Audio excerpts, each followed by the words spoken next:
Efirde Telegrafın 15:00-a olan xəbər buraxılışıdır. Günün bu saata olan mühüm xəbərlərini təqdim edirik. Əliyev niyə Gürcüstana getdi? Tbilisidən diqqət çəkən şərh. Rusiyaya sərt mesaj. Putin nə istəyir? Bakı Kremlə belə cavab verdi. Paşinyan Putinlə görüşdə rədd etdi. Kreml hərəkətə keçdi. İranda quru əməliyyatı pilotu çıxaran ABŞ nəyi nümayiş etdirdi?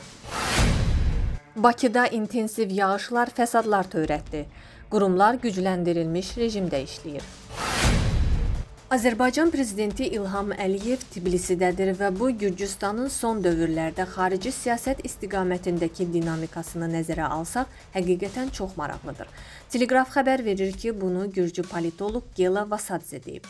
Ekspert bildirib ki, 2024-cü il seçkilərindən və ondan sonraki hadisələrdən sonra Gürcüstan hakimiyyəti xarici siyasətdə müəyyən təcrid vəziyyətinə düşmüşdü. Formal olaraq hər şey güya normal görünürdü, amma bu yalnız formal idi. Gürcüstanın möhkəm institusional əlaqələri ABŞ, Avropa İttifaqı ilə, həmçinin bəzi AI ölkələri və əlbəttə Azərbaycan və Türkiyə ilə var. Əsas maraqlı tərəf olan Rusiya ilə isə institusional əlaqələr mənfi səviyyədədir. Digər ölkələrə gəlincə, ya bu əlaqələr yoxdur, ya da çox zəifdir. Hakimiyyətin şərq istiqamətini inkişaf etmək cəhdləri ciddi uğur qazanmayıb. Bəli, Birləşmiş Ərəb Əmirliklərindən investisiyalar və Aşqabada səfərlər pis deyil, amma Tehrana səfərlərdən fərqli olaraq bunlar Gürcüstana heç bir siyasi dividendlər gətirmədi, əksinə mənfi tərəflər açıq görünürdü. Bakı və Tehrana səfərlər daha çox sabitləşdirici xarakter daşıyırdı, yeni perspektivlər açan addımlar deyildi. Hətta ideoloji baxımdan yaxın sayılan Trump administrasiyası ilə də əlaqələr qurmaq mümkün olmadı. Belə şəraitdə hakimiyyət üçün yeganə nəfəs yeri Ermənistanla münasibətlər idi. 2024-cü ildən etibarən Paşinyan Gürcüstana 4 dəfə səfər edib. Bu yaxşıdır, amma bu xarici siyasətin institusionallaşması demək deyil. Vəziyyət ABŞ-nin regiondakı təsir çərçivəsini formalaşdıran James David Vance'in Azərbaycan və Ermənistana səfərindən sonra dəyişdi. Məhz bundan sonra Gürcüstanın orta səviyyəli rəsmilərinin səfərləri başladı. Ən mühümü isə xüsusi xidmət orqanlarının rəhbəri Mamuka Midinradzenin Vaşinqtona səfəri oldu. Ardınca Amerika Birləşmiş Ştatları Dövlət Departamentinin Avropa və Avrasiya Məsələləri Bürosunun rəhbər müavini Peter Andreoli'nin səfəri və dövlət katibi Marco Rubio'nun telefon zəngi gəldi. Andreoli xarici işlər və iqtisadiyyat nazirləri ilə görüşdü, hətta Qara dəniz sahillərinə də getdi. Bəllidir ki, bu biz buradayıq siqnalı idi. Əslində Andreoli'nin orada görə biləcəyi bir şey yox idi. İndi də Azərbaycan prezidentinin səfəri.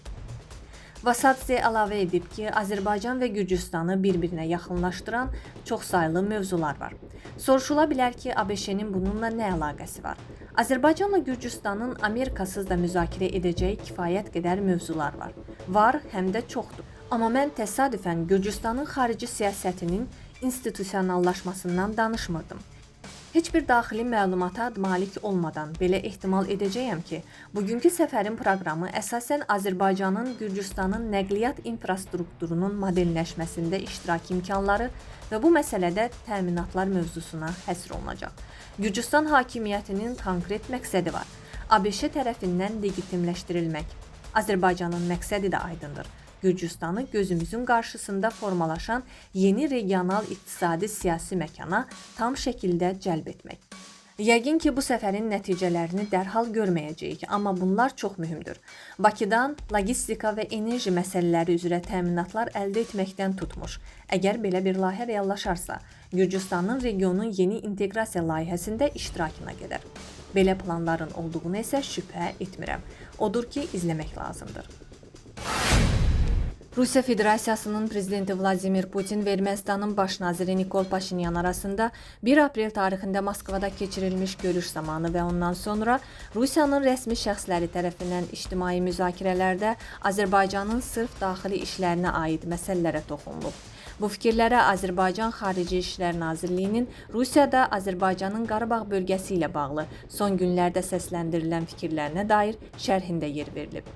Bununla əlaqədar diplomatik kanallar vasitəsilə Azərbaycanın Qarabağ bölgəsindən siyasi spekulyasiyalarda istifadə edilməsinin qəbul edilməzliyi barədə mövqeyimiz və bunun dayandırılmasına dair gözləntilərimiz Rusiya prezidentinin administrasiyasının, hökumətin və Xarici İşlər Nazirliyinin diqqətinə çatdırılıb. Buna baxmayaraq, mövzu Rusiya tərəfinin rəsmi siyasi diskursunda davam etməkdədir.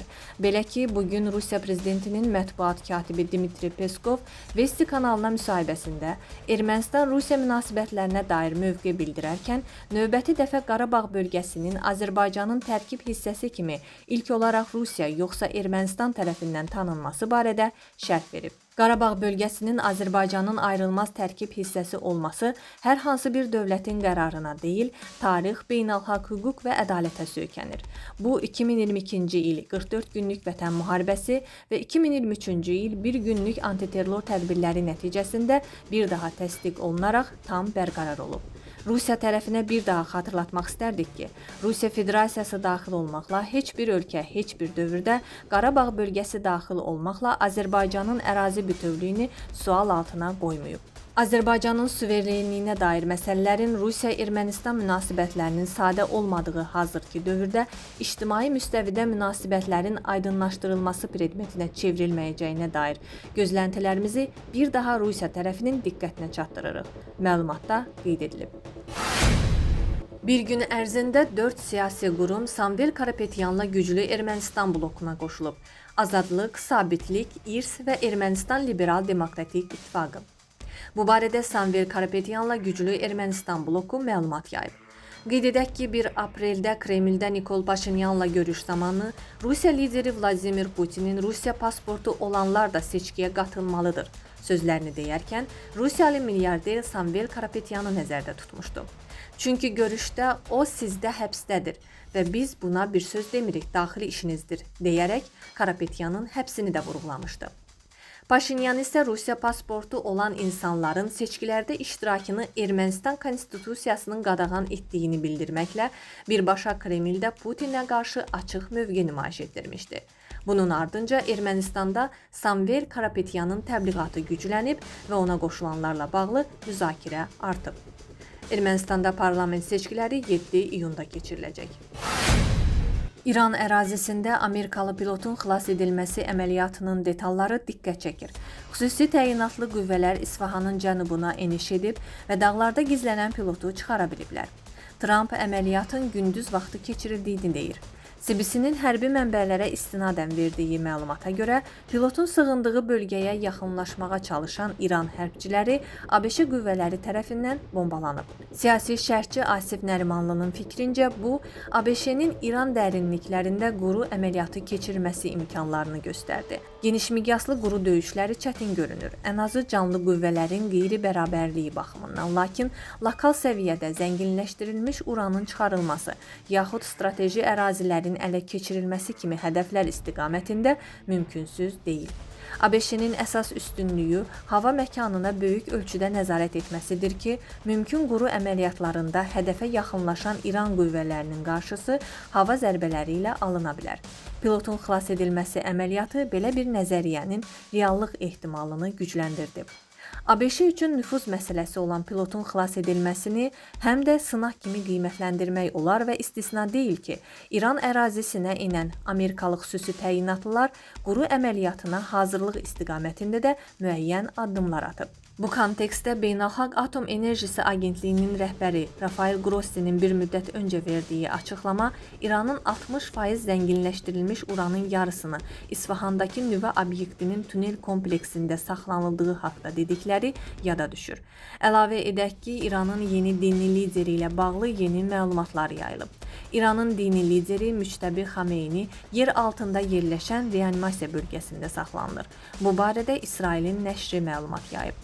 Nəşrə əsasən mənbə bildirir ki, Müçtəbi Xameyninin bir qolu və bir ayağı tamamilə iflic vəziyyətdədir.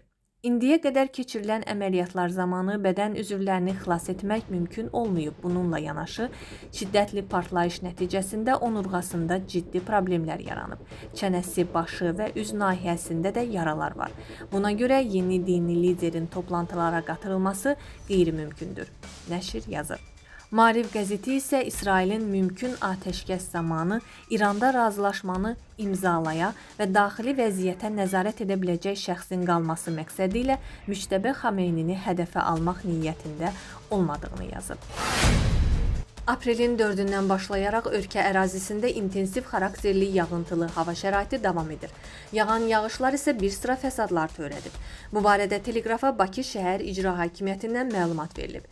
Bildirilib ki, Bakıda və Abşeron yarımadasında aprelin 5-i 6-sında düşən yağıntının miqdarı 90 mm qeydə alınıb ki, bu da aylıq normanın 390%-ni təşkil edir. Bu günlərdə Bakı Şəhər İcra Hakimiyyəti və onun tabeliyində olan strukturlar, rayon icra hakimiyyəti başçıları və onların aparatları gücləndirilmiş iş rejimində işləyirlər. Bakı ətrafı qəsəbələrin kanalizasiya sistemi mövcud olmayan ərazilərində də su basma halları müşahidə edilir. Məlumatda bildirilib.